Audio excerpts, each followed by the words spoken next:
ये बहुत महत्व की बात नहीं है। मन कहाँ बैठा है ये बहुत महत्व की बात है। भजन में तन तो लगना चाहिए, लेकिन भजन में तन नहीं जाता, भजन में मन जाता है। इस समीकरण को अभी समझाऊंगा कि भजन में तन लगाना पड़ता है, मन नहीं लगता, लगेगा नहीं। भजन करने बैठे बहुत बुरी बुरी बातें मन में आएंगी। कोई सिनेमा की बात आएगी, कोई इधर की बात आएगी, कोई पुरानी गाली गलौच याद आएगी, किसी का कुछ और किया हुआ कर्म याद आएगा, बेईमानी याद आएगी, कुछ और याद आएगा। लोग कहते हैं ऐसा भजन करने से क्या फ़ायदा जिसमें मन ही नहीं लगता है। ऐसे लोगों की बातें बिल्कुल मत सुनिए, उनका भजन की कोई अनुभूति ही नहीं है, उनको भजन का कोई अनुभव ही नहीं है। भजन में मन किसी का भी नहीं लगता, नहीं लगता, नहीं लगता। ये कोई दावे के साथ जगतगुरु शंकराचार्य भी नहीं बोल सकते, नहीं बोल सकते, नहीं बोल सकते। पाखंड के नाम पर ऊपर ऊपर कुछ भी बोला ये मैं नहीं कह सकता हूं, लेकिन सत्य अगर वाणी बोलना है तो प्रश्न ही पैदा नहीं होता है। भजन में केवल केवल और केवल तन लगाना पड़ता है। जैसे भी हो भजन में तन लगाइए, और तन लगाने का तरीका है चैतन्य महाप्रभु इसी गोवर्धन क्षेत्र में, इसी जगन्नाथ भगवान के प्रांगण में बोल कर गए हैं। पूछा था किसी संत ने कि भजन कैसे करें, बोले भजन में तन लगाइए।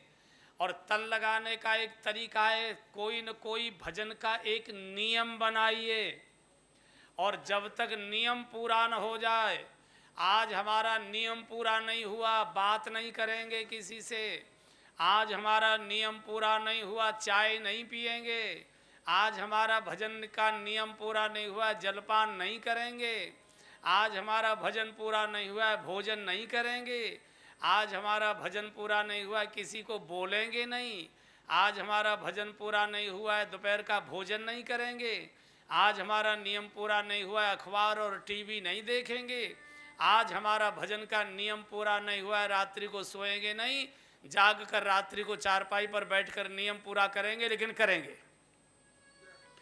नियम से निष्ठा पैदा होती है, निष्ठा से रुचि बढ़ती है, रुचि से आसक्ति होती है, आसक्ति से राग बनता है, राग ही अनुराग में बदल जाता है, और अनुराग ही भगवान के प्रेम में परिवर्तित हो जाता है। यही साक्षात्कार है और कुछ नहीं है बंधु और बहनों। इसलिए नियम छोटा बनाइए, जितना छोटा नियम बनाओगे उतना आसानी से पालन कर लोगे, जिसके लिए तन और मन को ज़्यादा परेशान न होना पड़े। भगवान कोई खुशामदी नहीं है कि घंटों घंटों पाठ करोगे तभी। देखो ये पाठ क्यों किए जाते हैं, ये मालाएं क्यों जपी जाती हैं। भगवान के यहाँ कोई मुनीम नहीं बैठा है कि कितनी माला तेरी जप गई, उसकी कोई सूची बनाई जा रही है, वहाँ कोई रजिस्टर रखा है, चढ़ाई जा रही हैं। जिससे हमारा प्रेम हो जाता है, उसी प्रेमी की याद में आनंद आता है, उसी की बातें करने में आनंद आता है, उसी की चर्चा सुनने में आनंद आता है, उसी की याद करने में आनंद आता है। दुनिया में किसी की भी चर्चा चल रही हो, हम बीच में अपने प्रेमी को ले आया करते हैं। तो जब भजन के माध्यम से भगवान से हमारा प्रेम हो जाता है तो भक्त की ये मजबूरी हो जाती है कि उसका बिना नाम लिए वो रह ही नहीं सकता है। जैसे भौरा गुनगुन गुनगुन करता है, ऐसे ही माला लेकर भक्त भी हरे राम राम राम हरे हरे हरे हरे, उसके बिना वो रह ही नहीं सकता है। ये उसकी मजबूरी है, ये क्रिया नहीं है, ये उसके मन का भाव है। वो चाहे तो भी नहीं रह सकता है, उसे गुनगुनाना ही पड़ेगा। इसलिए भजन में तन लगाइए, मन अपने आप लग जाएगा। गलती ये होती है कि भजन में बैठे और मन कहता है कि सिनेमा देखें, मन कहता है टीवी में आज बड़ा अच्छा सीरियल इस समय आ रहा है, तो मन तो पीछे कहता है तन माला छोड़कर टीवी खोलकर पहले चला जाया करता है। आप अपना पाठ करते रहिए और मन से को तो टीवी देख ले, सीरियल देख ले, सिनेमा देख ले, चाट पकौड़ी खाया, गोलगप्पे खाया, जहाँ जाना हुआ, मन जाएगा कहाँ। और भजन का तरीका ये है कि चाहे मंत्र जपना हो, चाहे नाम जपना हो, चाहे पाठ करना हो, होठ से बोलकर करिए और इतनी ही जोर से बोलिए कि आप सुन सकें। जब आप होठ बंद करके मौन होकर भजन करेंगे, आपका मन भजन में लग ही नहीं सकता, लग ही नहीं सकता, लग ही नहीं सकता। कोई इलाज, कोई चुंबक, कोई मशीन, कोई उपकरण नहीं है कि आपके मन को रोक दे। मन रुकेगा जब आप होठों से बोलेंगे, तब आपका मन भजन में अपने आप लगे जाएगा। और जब मन को ये लगने लगेगा कि ये तो भैया तन छोड़ता नहीं है, तो मन भी हार मार कर वहीं आ जाएगा, बोले मैं भी यही आ। और अगर बिना मन के भी करते रहोगे, करते रहोगे, करते रहोगे, करते रहोगे, तो बंधु और बहनों, पहले भजन में मन नहीं लगता था, फिर अवस्था ऐसी बदल जाएगी कि अगर भजन का नियम पालन करते रहोगे, करते रहोगे, करते रहोगे, तो पहले भजन में मन नहीं लगता था, फिर बिना भजन के मन नहीं लगेगा। ऐसा लगेगा आज भजन नहीं हुआ, कर डालो, कर डालो, कर डालो। इसलिए अब उस सिद्धांत पर आइए कि नारद जी बैठे भगवान की बगल में हैं, लेकिन मन कहाँ है? कामदेव की अप्सराओं और उसके साथ। और आप तन से कहाँ बैठे हैं बंधुओं? ये बहुत महत्व की बात नहीं है। मन आपका कहाँ है? यही। और इस विषय पर मैं संकेत में कल बोल चुका था, लेकिन मेरे कल की बोली हुई बात आपको ध्यान नहीं रही होगी। अब इस विषय पर कल बोलूँगा कि ये मन भी हमारा भगवान के साथ, हमारे साथ भगवान के चरणों में बैठे, इसकी पूरी विधि बता कर जाऊँगा। लेकिन कल समापन के समय, चलते समय आप यहाँ से ये प्रसाद लेकर जाइए। और निर्णय तन का नहीं होता, निर्णय मन का होता है।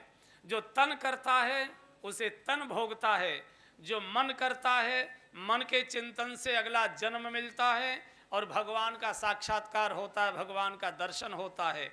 आज नारद जी का तन भगवान की बगल में है और मन चला गया कामदेव की अप्सराओं के बीच में।